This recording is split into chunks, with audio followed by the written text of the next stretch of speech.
নিজের জীবন বাঁচানোর জন্য লোকটি মাটিতে একদম নিথর হয়ে শুয়ে পড়ল। তাকে মৃত ভেবে হত্যাকারী তার শটগানটি তুলতে লাগলো এবং সেখান থেকে চলে যাওয়ার প্রস্তুতি নিল। ঠিক তখনই লোকটি খুব সাবধানে তার চোখ নাড়ালো, কিন্তু হত্যাকারীও কম সতর্ক ছিল না। সে কাছেই লুকিয়ে থেকে লোকটির উপর ক্রমাগত নজর রাখছিল। কিছুক্ষণ পর দূরবীন দিয়ে দেখার সময় আবারও পাহাড়ের ঢালে পড়ে থাকা লোকটির দিকে তার চোখ পড়ল। তাকে জীবিত দেখে হত্যাকারী ভীষণ ক্ষেপে গেল। সে স্নাইপার রাইফেল তুলে নিয়ে নিশানা করল, কিন্তু দুজনের মধ্যে দূরত্ব ছিল অনেক বেশি। সে একের পর এক গুলি চালালেও কোনো গুলি লক্ষ্যভেদ করল না। শেষ পর্যন্ত সে শুধু দেখতে পেল লোকটি একটি বড় পাথরের আড়ালে গিয়ে লুকিয়েছে। হত্যাকারী সঙ্গে সঙ্গে নিজের গাড়িতে উঠে তাকে অনুসরণ করার জন্য দ্রুত বেরিয়ে পড়ল।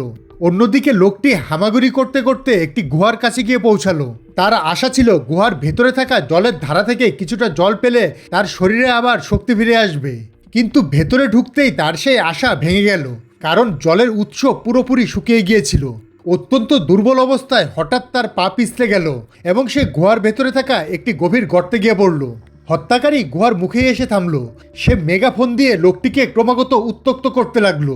এভাবেই দুজনের মধ্যে এই লুকোচুরি গভীর রাত পর্যন্ত চলতে থাকলো। এরপর আধো ঘুম আর অজ্ঞান হয়ে যাওয়ার মতো অবস্থায় থাকা লোকটি হঠাৎ জলের ফোঁটা পড়ার শব্দ শুনতে পেল।